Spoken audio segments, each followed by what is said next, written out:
오늘도 살아 역사하시는 하나님의 말씀이 저와 여러분의 심령 가운데 자리하는 오늘 이 밤 되실 수 있기를 간절히 소원합니다.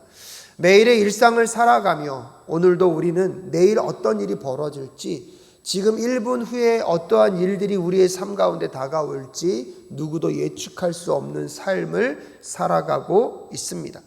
미래에 대한 불안과 미래에 대한 밝은 확신이 없을 때 두려움과 걱정은 우리를 더 감싸 안을 수 있습니다. 그럼에도 불구하고 우리가 이 삶을 하나님과 동행하는 여정으로 살아간다면 이 땅을 지배하시고 모든 것의 모든 것 되신 하나님이 우리의 길을 책임지신다는 그 믿음이 오늘도 우리의 삶 가운데 염려와 걱정을 벗어내게 하시고 하나님의 평강과 하나님의 샬롬이 머물 수 있는 은혜의 여정을 반드시 살아가게 하실 줄로 믿습니다. 그러게 말씀 앞에서 오늘도 우리는 우리의 생각과 우리의 꿈들, 우리의 야망과 욕망들을 내려놓고 하나님의 마음, 하나님의 뜻을 다시 우리의 마음 가운데 새기는 오늘 이 시간이 되실 수 있기를 바랍니다. 출애굽기 33장의 이야기까지 오면서 하나님은 이스라엘 백성들에게 신실하셨습니다. 그들에게 한결같으셨고 그들이 하나님을 배신하고 떠날 때에도 하나님은 그들을 향한 마음을 바꾸시지 않으셨습니다. 하나님이 그들과 함께 임재하시고 동행하심을 보여주시며 하나님을 만나고 하나님과 교제할 수 있는 성막에 대한 이야기들을 자세하게 가르쳐 주셨을 뿐만 아니라 이제 하나님의 명령을 따라 모세는 여호수아와 함께 시내산에 올라 하나님의 계명을 받고 있습니다. 또한 하나님께서 친히 쓰신 십계명을 모세에게 전달해 주시며 모세와 많은 대화와 교제 시간을 갖고 계십니다. 문제는 산 밑에서 벌어지고 있습니다. 그 시간을 참아내지 못한 이스라엘 백성들은 이제 다시 모세 대신에 하나님이 대언자로 삼으신 아론을 통하여서 요구하고 있습니다.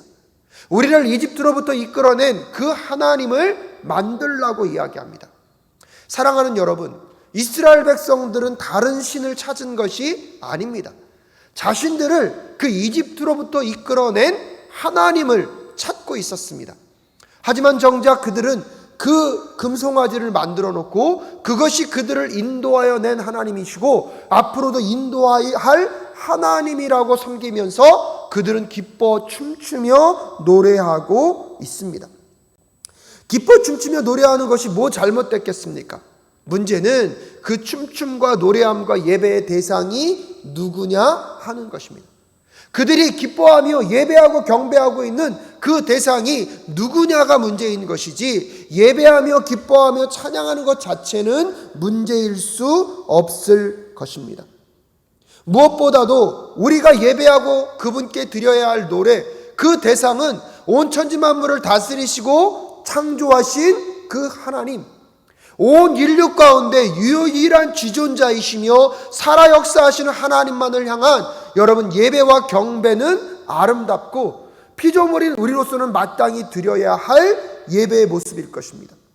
그런데 어느 순간 눈에 보이지 않는 하나님, 그들에게 있어서 그들의 야망과 꿈, 지금 당장 내 원함의 소원을 이루어질 그 누군가의 절대자가 필요했고 그 절대자를 만들어 놓고 그 절대자에게 하나님이라고 이야기하며 마치 자기의 책임과 자기의 의무는 다 이루고 있다고 고백하는 경우가 많습니다.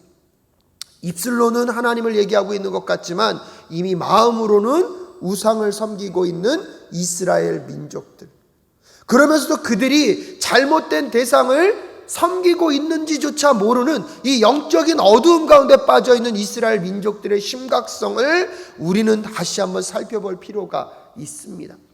하나님은 그걸 미리 아셨고요. 모세를 다시 산 아래로 내려보내십니다. 모세가 내려와 보니 상황이 과관이 아닙니다. 하나님께서 이스라엘 민족들 앞에 어떠한 은혜와 긍휼을 베푸셨는지 그 순간 잊어버리고 다시 우상을 만들어 놓고 우상 앞에서 하지 못할 행동들, 하지 못할 난잡한 이야기들을 그들은 또 펼쳐내고 있습니다. 모세가 명령합니다. 수많은 사람들이 죽임을 당할 수밖에 없었습니다. 여러분, 출애굽기 32장 27절에 보면 그가 또 그들에게 말하였다. 이스라엘의 주 하나님이 이르시기를 너희는 각기 허리에 칼을 차고 진의 이문에서 저문을 오가며 저마다 자기의 친족과 친구와 이웃을 닥치는 대로 찔러 죽여라 라고 이야기하면서 죄에 대한 값을 또한 치를 수밖에 없습니다. 그런데 여러분, 이 장면들이 펼쳐지면서 모세가 아론에게 묻습니다. 당신이 어찌하여서 이런 잘못을 저질렀습니까? 아마 이 죄인된 사람들의 모습의 형태는 크게 바뀌지 않는 것 같습니다. 한 민족의 지도자이고 리더였던 아론이 어떻게 변명하는지 아십니까? 출애굽기 32장 23절에 보면 아론이 이렇게 변명합니다. 그들이 나에게 우리 앞에 서서 우리를 인도하여 줄 신을 만들어 주시오. 우리를 이집트 땅에서 이끌어낸 모세라는 사람이 어떻게 되었는지 우리는 모르겠습니다 하고 말하였기 때문에 어쩔 수 없이 이 우상을 만들었다는 것입니다. 마치 여러분, 아담이 하와의 꾀로 인하여서 범죄한 이후에 하나님께서 아담에게 묻습니다. 어찌하여 네가 이런 일을 행하였느냐? 아담이 뭐라고 핑계합니까? 당신이 나에게 만들어주신, 당신이 나에게 보내주신 저 여인으로 인하여서 내가 범죄하였다라고 핑계하고 있는 그 아담의 모습과 오늘 모세 앞에서 아론이 변명하는 모습은요, 너무나 똑같은 모습이어서 너무나 놀랄 정도입니다. 그럼에도 불구하고 그런 아론과 같은 리더가 있었다면 여러분, 모세는요, 그가 그것에 관여하지도 않았고 함께하지도 않았음에도 불구하고 하나님이 이들의 범죄함으로 인하여서 이들을 진멸하고자 하였을 때 하나님 앞에 나아가 중보자로 이 민족을 구해달라고, 이 민족을 살려달라고 하나님께 간구하며 나아갑니다. 물론 모세의 기도 때문만은 아닐 것입니다. 우리는 오늘 하나님의 마음이 어떤 마음인지 살펴보겠지만 그럼에도 불구하고 하나님은 그런 모세의 기도를 통하여서 또 모세의 마음을 아셨던 하나님께서 이스라엘 민족들에게 긍휼과 자비를 베푸십니다. 리더는요, 평소에는 알지 못합니다. 누가 좋은 리더이고 누가 나쁜 리더인지, 진정으로 공동체를 사랑하는 리더가 어떤 리더인지는 우리는 알 수 없습니다. 하지만 민족의 위기 가운데, 주변의 어려움과 힘겨움 가운데 진정한 리더들은 그들의 마음의 본심을 드러낼 수밖에 없을 것입니다. 아론도 이스라엘 백성들의 리더였고 모세도 이스라엘 백성들의 리더였습니다. 어려움과 위기 가운데 상황과 사람들을 핑계하는 리더가 될 것인지, 아니면 내가 잘못한 게 없다 할지라도 내가 그들과 함께하고 있기 때문에 그들을 마음으로 품어내며 그들의 잘못을 나의 잘못처럼 생각하고 그들의 고통을 나의 고통처럼 생각하며 하나님 앞으로 나아갈 수 있는 리더를 하나님은 기뻐하시고 사용하실 것입니다. 사랑하는 여러분, 오늘 이 저녁에 기도하는 우리 사랑교회 모든 리더들이 하나님 앞에 아론과 같은 리더가 아니라 모세와 같은 리더가 될 수 있기를 간절히 소원합니다. 나만 아니면 돼, 나는 그 잘못을 거두지 않았다라고 나의 거룩과 정결을 지키는 것에만 관심을 두는 것이 아니라 내가 잘못한 일이 아님에도 불구하고 공동체의 아픔과 죄악을 나의 것처럼 생각하며 하나님 앞으로 갖고 나아가서 눈물로 기도할 줄 아는 리더가 교회를 세우고 교회를 살리고 교회를 하나님의 뜻으로 인도해 갈 수 있는 리더임을 꼭 깨닫는 오늘 이 저녁 되실 수 있기를 주님의 이름으로 축복합니다. 그런 점에서 우리 사랑교회 교육자들과 사랑교회 장로님들과 안수집사님들과 권사님들이 다시 하나님, 모세와 같은 리더가 되게 하여 달라고, 모세와 같은 마음으로 공동체를 세워가고 섬기게 하여 달라고 함께 기도하는 오늘 이 저녁이 되실 수 있기를 바랍니다. 그러면서 오늘 하나님의 마음은 어떤 마음이실까요? 모세의 헌신으로 하나님의 마음을 돌리고 이스라엘 민족들을 다시 회복시키시고 살리시려고 하고는 있습니다. 어떤 점에서 보면 하나님의 마음이 굉장히 화나 계시고 그들을 향하여서 지금 수많은 사람들이 이 사건으로 죽임을 당하는, 피를 흘릴 수밖에 없는 그 과정을 거치면서 하나님의 마음은 많이 분노하고 계신 것처럼 느껴질 수 있습니다. 하지만 여러분, 오늘 본문 말씀을 가만히 읽어보십시오. 하나님의 분노가 보이십니까? 아니면 하나님의 회복의 마음이 보이십니까? 사랑하는 자녀들이 잘못했을 때 부모님들이, 엄마 아빠가 엄하게 혼내는 것은 맞습니다. 하지만 엄하게 혼내면서도 마음 한켠에는 짠한 마음이 듭니다. 그래서 결대로 저 아이들이 이것으로 상처받기보다는 너희들이 또 힘들고 어려울 때는 엄마 아빠 앞에 와서 이야기하기를 바라는 부모님의 마음이 있습니다. 자녀들의 미래가 나보다는 더 나은 삶을 살기를 바라는 마음에서, 자녀들은 나처럼 힘들고 어려운 고된 노동을 하지 않기를 바라는 마음에서 자녀들에게 공부하라고, 때때로 성적이 떨어질 때 여러분 그 매해 채찍을 들어서라도 자녀들이 학업에 더 열심을 낼 수 있도록 부모님은 야단을 칠 때가 있습니다. 하지만 또 한편으로는 어떤 마음이 듭니까? 정말 저 아이들이 놀 때에 놀 수 있고 하고 싶은 거 마음 놓고 하게 해줬으면 좋겠다는 부모의 마음. 하지만 또 한편에서는 그렇게 풀어졌다가 저 아이들이 태도가 잘못되어서 미래에 더 힘들고 어려운 일을 겪을 수도 있다고 생각하여 때때로는 마음 한켠을 단단히 부여잡는 부모님의 마음. 야단은 치지만 그 마음 가운데는 그 아이들을 향한 사랑. 여러분, 표정은 준엄하고 무서운 표정을 지을 수밖에 없지만 때때로는 그 아이들이 안쓰러워서 마음으로 눈물을 흘리는 수없이 많은 어머니, 아버지들의 눈물을 우리는 알고 있지 않습니까? 마치 오늘 이스라엘 민족들이 그 시내산 아래서 범죄함으로 여러분 수없이 많은 사람들이 죽음을 당하였고 하나님조차도 이제 나는 너희들과 상종하지 않겠다라고 말하며 선언하시는 그 순간 속에 하나님의 마음은 여러분 어떤 마음이시라고 생각하십니까? 이스라엘 민족의 배신 앞에서 하나님은 화나셨습니다. 그럼에도 불구하고 그 화나신 하나님의 마음에서 느껴지는 따뜻함을 오늘 기억하시는 이 밤 되실 수 있기를 바랍니다. 3절과 5절에서 하나님이 이스라엘 백성들을 향하여서 이렇게 표현하십니다. 너희는 고집이 센 백성이므로 내가 너희와 함께 가다가는 너희를 없애버릴지도 모르기 때문에. 5절에 보면요, 주님께서 모세에게 말씀하셨다. 이스라엘 자손에게 전하여라. 너희는 고집이 센 백성이다. 내가 한순간이라도 너희와 함께 올라가다가는 내가 너희를 아주 없애버릴지도 모른다 라고 이야기하고 있습니다. 개역개정에서는 목이 곧은 백성이라고 거듭 말씀하시면서 하나님이 이스라엘 백성과 같이 가지 않겠다고 말씀하십니다. 그런데 여러분, 이 같이 가지 않겠다는 이유가 무엇입니까? 내가 거룩한 하나님이고 죄에 대해서는 용납하실 수 없는 분이기 때문에 너희들은 고집이 센 것을 내가 알고 있어서 또 나랑 동행하다가 이런 잘못을, 이런 실수를 거둘 수 있다는 것을 내가 안다.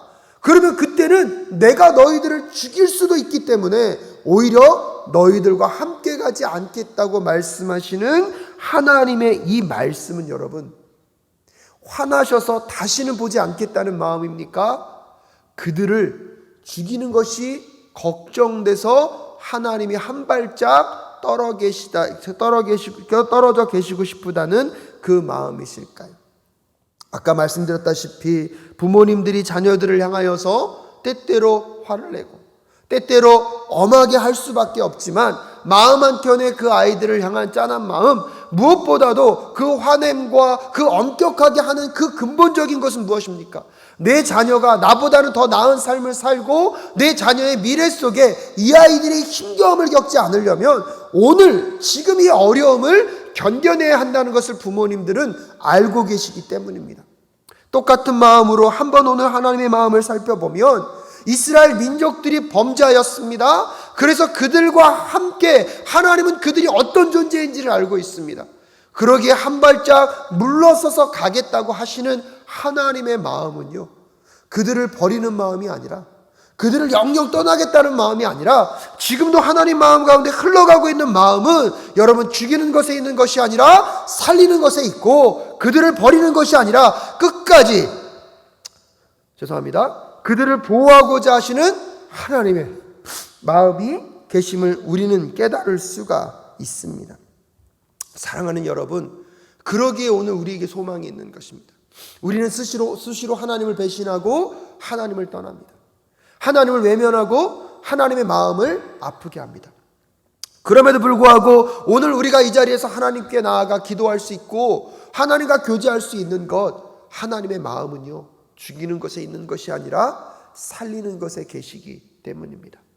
내가 너희들과 함께하지 않겠다는 것은 보호하지 않겠다는 것이 아니라 오히려 내가 너희들이 고집이 센 사람임을 알고 목이 곧은 백성인 걸 알기 때문에 너희들과 동행하다가 너희들이 또 그렇게 범죄하면 너희들을 죽일 수도 있다는 것을 알기 때문에 너희들을 죽이지 않기 위해서는 하나님의 마음은 무엇입니까? 한 발짝 떨어져 계실 수밖에 없는 그 하나님의 마음을 오늘 다시 한번 깨닫는 우리 모두가 될 수 있기를 간절히 소원합니다. 그러면서 여기서 이스라엘 백성들을 통하여서 절망 속에서 한 가지 희망을 또한 발견하게 됩니다. 이스라엘 백성들도 이 하나님의 마음을 알고 그 기회를 잃어버리지 않습니다. 4절에 보면 백성은 이렇듯 참담한 말씀을 전해 듣고 통곡하였다. 그리고 그들은 아무도 장식품을 몸에 걸치지 않았다라고 이야기하고 있습니다. 이스라엘 백성은 금송아지 사건 이후에 그들의 슬픔을 표현하는 것으로 장식품으로 치장하지 않았다는 것입니다. 여러분, 그러기 때문에 5절에서도 하나님께서 주님께서 모세에게 말씀하셨다. 이스라엘 자손에게 절하여라. 너희는 고집이 센 백성이다. 그 다음에 내가 한순간이라도 너희와 함께 올라갔다가는 내가 너희를 아주 없애버릴지도 모른다. 그러니 이제 너희는 너희 몸에서 장식품을 떼어내 버려라. 내가 너희에게 어떻게 해야 할지를 이제 결정하겠다라고 이야기하시면서 6절에 이스라엘 자손은 호렙산을 떠난 뒤로는 장식품을 달지 않았다라고 이야기하고 있습니다. 사랑하는 여러분, 이스라엘 민족들은 이 금송아지 사건으로 처절하게 그 죄의 대가를 치르고 이 죄의 결과가 무엇인지를 그들은 알게 됩니다. 하나님도 그들과 동행하지 않고 내가 너희들과 함께하지 않겠다는 그 소리 속에 이스라엘 백성들도 절망하며 통곡하고 있습니다. 젖과 꿀이 흐르는 땅으로 가고는 있습니다. 하나님이 아브라함과 약속한 그 가나안 땅으로 이스라엘 백성들을 인도해 가고 계십니다. 하지만 여러분 기억하셔야 합니다. 하나님이 함께하지 않는 그 젖과 꿀이 흐르는 땅, 하나님과 함께할 수 없는 그 가나안 땅은요, 축복이 아니라 저주일 뿐입니다. 아무리 풍성하고 풍족한 것이 있다 할지라도 하나님과 동행할 수 없는 그곳은요, 그 어디나 하나님의 나라가 아니라 지옥일 수밖에 없는 것입니다. 그러게 이스라엘 백성들도 오늘 통곡합니다. 그러면서 그 슬픔의 표현으로 그들의 몸에서 장식품을 제거하였습니다. 하나님이 그들에게 말씀하십니다. 이제 내가 너희들과 동행하는 조건 중에 하나가 무엇입니까? 장식품을 제거하라는 것입니다. 그래서 그 이후에 그들이 어떻게 했다는 것입니까? 호렙산을 떠난 뒤로는 장식품을 달지 않았다고 이야기하고 있습니다. 오늘 우리에게 있어서 우리가 떼어놓아야 할, 우리가 벗어놓아야 할 장식품은 여러분 무엇이라고 생각하십니까? 하나님 앞에서 오늘도 우리가 범죄하며 하나님 앞에서 우리가 나 중심의 생각과 삶 속에서 내가 생각하고 있는 논리나 내 생각, 내 마음, 내 멋대로 행동하면 괜찮다고 하는 그 모든 삶에 하나님이 원치 않는 우리의 삶에서 떼어놓아야 할 그 장식품은 무엇입니까? 철저하게 내가 죄인이었음을, 예수 그리스도의 십자가의 구속의 은혜로 내가 구원받아 오늘도 이 자리에 있을 수 있는 존재임을 깨달으며 오늘도 내 삶을 돌아보며 하나님 앞에 회개하며 우리가 떼어놓아야 할 우리의 삶의 장식품은 무엇입니까? 나의 자신을 드러내고 내 자신을 높이고 나를 화려하게 만들고자 하는 그 모든 장식품들을 다 떼어내고 오직 우리의 삶 속에 하나님의 은혜만이 흘러갈 수 있도록, 하나님만이 자랑되어지고 하나님의 능력만이 나타나는 삶으로 나아가게 될 때 여러분 비로소 젖과 꿀이 흐르는 그 땅에서 진정한 샬롬을, 평안과 복을 누릴 수 있다는 것을 우리가 정말로 깨닫고 있다면 오늘도 우리의 삶 속에서 우리가 철저하게 벗어놓아야 할 장식품이 무엇인지를 다시 한번 생각해 보실 수 있기를 바랍니다.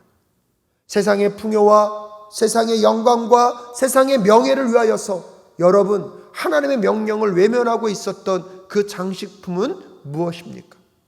오늘도 여러분 예수 중심, 말씀 중심, 하나님의 거룩한 공동체인 교회 중심으로 살아가지 못하게 하는 수없이 많은 그 핑계와 그 세상의 장식품은 어떤 것들이 있으십니까? 오늘 철저하게 우리의 삶 속에서 하나님 중심으로 살아가지 못하게 하는 그 모든 장식품들이 다 떨어져 갈 수 있기를, 예수를 닮아가고 예수를 따라가며 예수 중심으로 살아가고자 하는 그 삶을 여러분 방해하는 모든 장식품들이 다 떨어져 나아갈 수 있기를, 손해보는 것이 두려워서 하나님의 말씀대로 살지 못하는, 그 말씀대로 살지 못하게 하는 그 모든 장식품들이 무엇인지를 깨닫게 하시고 다 내려놓게 하는 그 은혜가 있는 오늘 이 밤이 되실 수 있기를 간절히 소원합니다. 그리고 나서 7절부터 11절까지 하나님이 모세와 함께 소통하는 그 귀한 시간들을 다시 보여주시면서 이스라엘 민족들이 다시 하나님과의 교제가 회복되기를 바라시는 우리는 하나님의 마음을 확인할 수 있습니다. 7절 후반절에 보면 모세가 주님과 만나는 곳이라고 하여 회막이라고 하였다. 주님을 찾을 일이 생기면 누구든지 짐 밖에 있는 이 회막으로 갔다라고 얘기합니다. 그리고 하나님께서는 이 회막에서 모세와 대화하셨습니다. 이스라엘 민족들과 함께하지 않겠다고 말씀하셨기 때문에 진 안이 아니라 그들의 진 밖으로 나아가서 모세는 회막을 치고 그 회막에서 하나님을 만났습니다. 성경학자들은 아직 성막이 지어지지 않았을 그때에 이 회막의 정체가 무엇인지를 논하고 있습니다. 하나님이 명령하셨던 그 성막과 이 회막은 같은 것이라고 보는 다수의 신학자들이 있고요. 다른 회막과 이 성막을 구분하여서 두 종류의 것이 있었다라고 이야기하는 성경학자들도 있습니다. 여기서 중요한 것은 하지만 두 개냐 하냐냐 이슈가 아니라 하나님이 지금 이 회막을 통하여서 모세를 만나주고 계시다는 것입니다. 어떤 견해를 따르든지 간에 중요한 것은 하나님이 지금 이스라엘 민족들과 교제하고 만나는 그 끈을 아예 끊어버리신 것이 아니라는 것입니다. 오히려 여러분 9절 말씀에 보면 그 모세가 그 장막에 들어서면 구름 기둥이 내려와서 장막 거기에 서고 주님께서 모세와 말씀하신다고 얘기하고 있습니다. 오히려 11절에 볼까요? 주님께서는 마치 사람이 자기 친구에게 말하듯이 모세와 얼굴을 마주하고 말씀하셨다. 모세가 진으로 돌아가도 눈의 아들이며 모세의 젊은 부관인 여호수아는 장막을 떠나지 않았다고 얘기하고 있고요. 모세가 들어갈 때에 하나님의 구름 기둥이 그 장막 위에 내릴 때에 여러분 10절에 보십시오. 백성은 장막 거기에 서 있는 구름 기둥을 보면 모두 일어섰다. 그리고는 저마다 자기 장막 거기에서 엎드려 주님을 경배하였다는 것입니다. 그들의 죄악과 범죄를 알기에 차마 그 모세와 하나님이 만나고 있는 그 장막까지 나아가지 못하고 멀찍이 서서 지금 하나님의 임재의 구름 기둥이 내려왔을 때 그들의 집 앞에서 그 장막을 바라보며 경배하고 예배하고 있었던 이스라엘 민족들. 하지만 이 장면이 오늘 어떻게 바뀌었습니까? 예수 그리스도의 십자가의 사건을 통하여서 오늘 나의 죄의 문제가 십자가의 사건으로 해결되었음을 믿는 그 모든 자들이요, 이제는 그 하나님의 은혜의 보좌 앞으로 담대하게 나아가 하나님과 친밀하게 대화하고 하나님과 교제하며 하나님께 묻고 질문할 수 있는 상황이 되었습니다. 사랑하는 여러분, 그러기에 오늘도 우리에게 십자가의 은혜는 얼마나 놀랍고 아름다운 것입니까? 오늘 말씀을 마무리 지으면서 여러분에게 그 부탁을 드리고 싶은 것입니다. 하나님, 오늘도 우리의 삶 속에서 우리의 죄악과 우리의 잘못 속에 하나님은요, 용서하실 수 없는 분이십니다. 그럼에도 불구하고 하나님의 마음은 죽이는 것에 있지 않고 살리는 것에 계셨고요. 그 살리고자 하는 마음으로 오늘도 이스라엘 민족들을 배려하며 너희들이 고집이 세고 너희들이 목이 곧은 백성이기에 내가 한 발짝 떨어져 있을 수밖에 없으셨던 그 하나님. 그래도 소망인 것은 이스라엘 민족들도 자기의 잘못을 깨닫고 그들의 삶에 빼어놓아야 할 장식품을 다 빼어놓고 하나님께 나아가고자 했던 이스라엘 민족들의 마음. 그러기에 오늘 여러분, 우리도 하나님 앞으로 나아가기 위하여서 우리에게 내려놓아야 할 그 장식품이 무엇인지를 생각하십시오. 회막으로 나아가 모세와 만나 주셨던 하나님이 오늘 이 밤에 우리를 만나 주시기를 원하십니다. 주님께서는 마치 사람이 자기 친구에게 말하듯이 모세와 얼굴을 맞이하고 말씀하셨다고 하는 그 친밀한 교제의 은혜가 오늘 이 기도의 시간 가운데 여러분과 저에게 흘러들어올 수 있기를 간절히 소원합니다. 사랑하는 여러분, 하나님의 마음은 여전히 죽이는 것에 있으신 것이 아니라 살리는 것에 있습니다. 죄에 대해서 분노하실 수밖에 없지만 따뜻한 마음으로 그들이 다시 회개하고 돌아오기를 원하시는 하나님의 마음. 그래서 2000년 전에 예수 그리스도를 이 땅 가운데 보내주셔서 죄의 문제를 그 영원한 제사장이신 예수 그리스도를 통해서 한 번 영단번에 해결하시고 오늘도 우리가 원하면 그 성령 하나님과 함께 은혜의 보좌 앞으로 나와 하나님과 친밀하게 대화할 수 있는 길을 열어주신 그 하나님의 마음을 깨닫고 또 우리 기도자의 마음으로 하나님 앞에 나아가는 이 시간 되실 수 있기를 바랍니다.